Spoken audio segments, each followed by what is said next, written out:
How has your journey on Love is Blind shaped or transformed your approach to building and nurturing your personal brand? Yeah, that's a great question.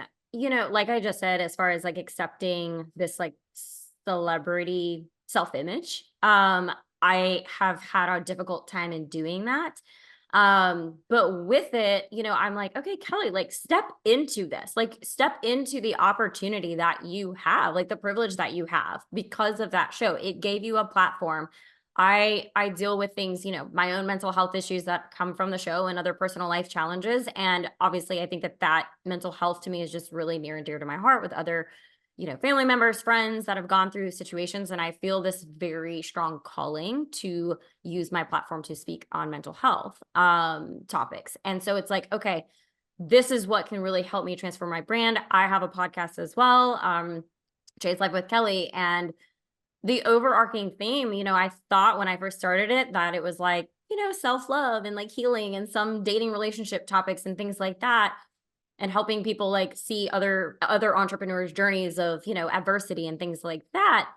And now, like, as I like kind of look at it, I'm like, wait, it's really going into a lot of mental health, like the mental health of entrepreneurs' journeys and relationship journeys and everything. So kind of where I'm pivoting or focusing my energy on the podcast right now is stepping into that space. And I want to, as far as the brand goes, I've identified as a coach for 10 years.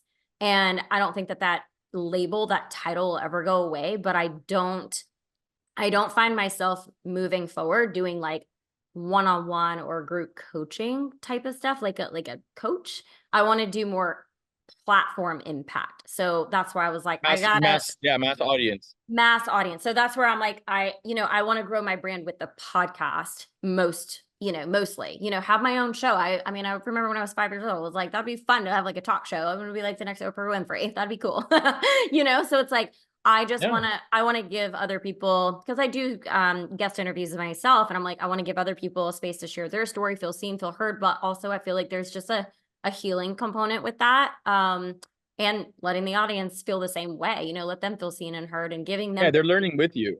Exactly. Yeah. Yeah. So I think everything that I'm doing now moving forward from the show, I'm using that as leverage to grow my brand in a more massive way. Whereas I think when the show first aired, and this is probably what affected my mental health too, was the fact that I was still trying to kind of like talk to more of a niche audience versus speaking to the masses.